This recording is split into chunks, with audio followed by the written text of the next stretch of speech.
అందరికీ నమస్కారం. నేను మీ జింకల చంద్రయ్య.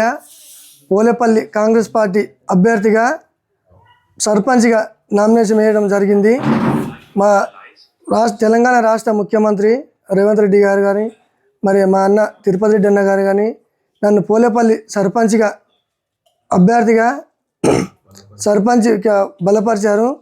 దాని విధంగా మా అన్న చేసిన పనులు ఏంటంటే, గతంలో చేయని పనులన్నీ మన తెలంగాణ రాష్ట్ర ముఖ్యమంత్రి చేస్తున్నాడు. ఇక్కడ మన ఊర్లో 4 లైన్ రోడ్డు కానీ, ఎల్లమ్మ గుడి చుట్టూ సీసీ రోడ్డు కానీ, మన సైనిక్ స్కూల్ కానీ, మన ఇది ఏంది ఊర్లో స్కూల్ ఒకటి మాకు 1,25,00,000తో కోటి స్కూల్ వచ్చింది. ఒకటి మహిళా సంఘం బిల్డింగు, ఒకటి అంగన్వాడీ స్కూల్ బిల్డింగు, మరి తండకు డాంబరోడ్ ఏం జరిగింది. ఇక గతంలో ఇవన్నీ చేయని పనులన్నీ మా ముఖ్యమంత్రి వచ్చిన తర్వాత ఇవన్నీ జరుగుతున్నాయి.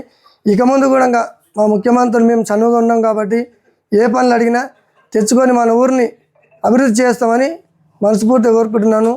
దానికి తగ్గ మీరందరూ నా ఉంగరం గుర్తుకు ఓటేసి, ఇంతకుముందు నేను 2 సార్లు ఓడిపోయినాను, నన్ను కూడా జర చూసి అందరు ఊరంతా దయించి నన్ను ఒకసారి గెలిపించగలరని అందరితో ప్రార్థించుకుంటున్నాను.